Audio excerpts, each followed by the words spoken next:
Hi, my name is Devin Mitchell, and our project was on the 1910 era.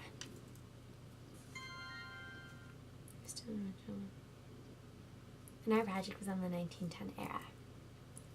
So I'm going to start off with a little bit of history about Girl Scouts. And Girl Scouts, the founder is Juliette Gordon Low, and she was born on Halloween in 1860. She was called Daisy because of her cheery personality, but she was also born with a hearing issue where she was mostly deaf in her left ear. And she married William Low when she was 21, but he died during their divorce 5 years later. So then she moved to Paris to kind of discover the world, and she met Sir Robert. And Sir Robert started the Boy Scouts movement in 1860 in Europe. And he thought that it was important in 1908 because he wanted to empower them and kind of prepare them to fight in wars and to get them really excited. And Boy Scouts originated in England, and it was popular in multiple countries beside England because it started in one place and it got bigger and bigger and bigger, and it became one of the biggest boys' charity organizations in Europe. And women wanted a similar organization, so Sir Robert's sister Agnes was asked by Sir John and Juliette Gordon Low to start Girl Guides in 1910 in Europe. And in 1912, Girl and Boy Scouts spread across Europe. And in 1912, it went to the U.S. too. So because of the dawn of World War I, the girls wanted to kind of have something that was empowering and to cheer them up. So Girl Guides moved from Europe to the United States and around the globe. And on March 12th, 1912, the first meeting was held in Savannah, Georgia, which was Juliette's birth town. And the point of Girl Scouts was so that disabled girl and multi-races could all come together and learn something and do things that were good for their community. So they were building off each other and learning from each other. And that was really important to Juliette Gordon Low because she was deaf and she was never fully accepted as a girl. Even despite her wonderful personality, and she was very cheerful, people didn't accept her because she was deaf.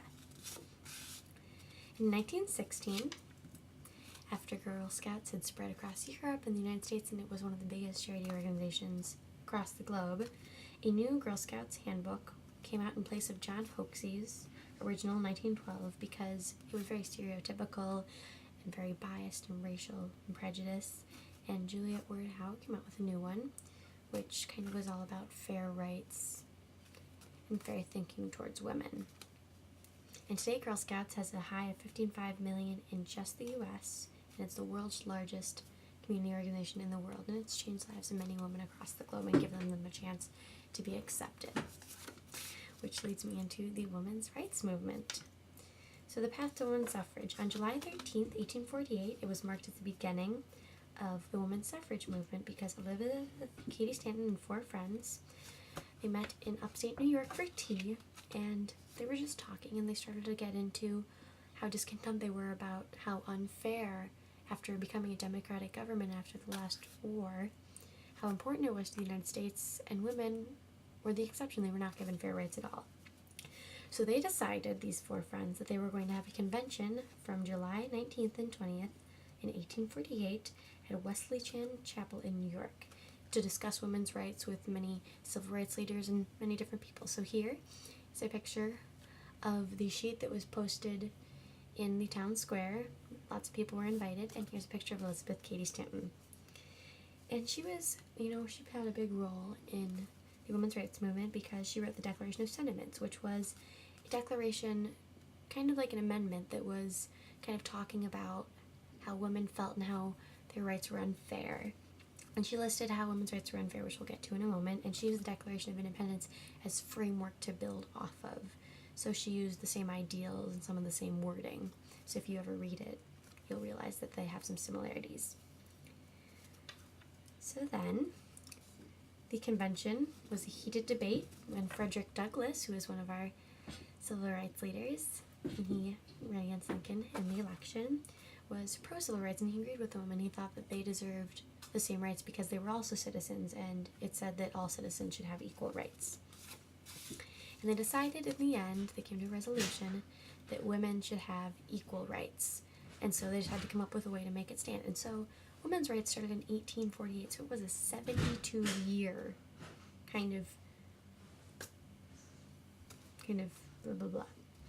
And women had a lot of things that they did not have rights for, and some of them were they were not allowed to vote, they had no property rights, and men had legal power. They could beat their wives. They couldn't go to college. They couldn't have certain jobs. They had to pay property taxes, which is ironic because they had no rights to property. And then custody, when they wanted to own their children, and divorce, men had the favor because men had more rights. So here's some pictures of the women's rights movement. Some of the women are together and blah, blah, blah. And so this is a picture of some of the women, you know, with their signs. And this was a famous ad that some of you might recognize for women's. It kind of was empowering. And I'm going to show you a video now.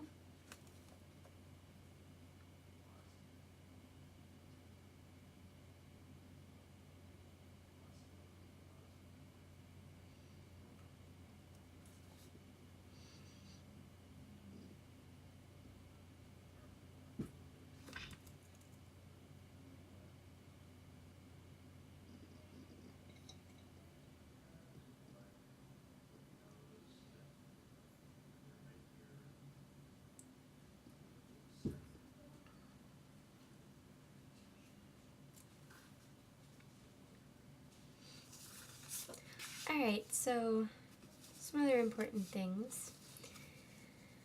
So Stanton, Susan B. Anthony, and Lucy Stone traveled around the country lecturing and organizing for 40 years straight, trying to get people to want to participate and believe that women should have equal rights. And from 1893 to 1918, states with the blue dots, as marked on the graph, adopted the women's suffrage amendment. So, you know, there may be 1, 2, 3, 4, 5, 6, 7, 8, 9, 10, 11, 12, 17 states that adopted it. And in 1913, Lucy Burns and Alice Paul, who were two women's rights leaders, started a union to push for the amendment, later created the Women's National Party, which acted rebellious to government. So they did, you know, rebellious things. They went to the White House, they maybe papered it, they did kind of awful things that kind of let the government know that they were serious. So some famous women's rights leaders are just a few of them. There were many, many, many. So Carrie Chapman Catt was the founder of the League of Women's Voters. And basically what they wanted to do is they wanted to push mainly for women to be able to vote. Alice S. Blackwell was the daughter of Lucy Stone, and who was original Tea Party pioneer, so one of Elizabeth Cady Stanton's friends, and she was an activist. And Susan B. Anthony, who wrote the 19th Women's Suffrage Amendment and was also an activist, and you will hear lots about her. The 19th Amendment in 1919, which was wrote by Susan B. Anthony, was passed by the House of Representatives and Senate and was sent to the states for ratification. And on August 26th, 1920, after 72 years of pushing the government, the 19th Amendment was passed and signed by the Secretary of State, Bainbridge Colby. And here's a little section from the 19th Amendment, and it says, "The right of citizens of the United States to vote shall not be denied or abridged by the United States or by any state on account of sex. Congress shall have power to enforce this article by appropriate legislation." And here's a picture of the article. That's it. Hi. Hi. What you doing? I'm kind of practicing my presentation.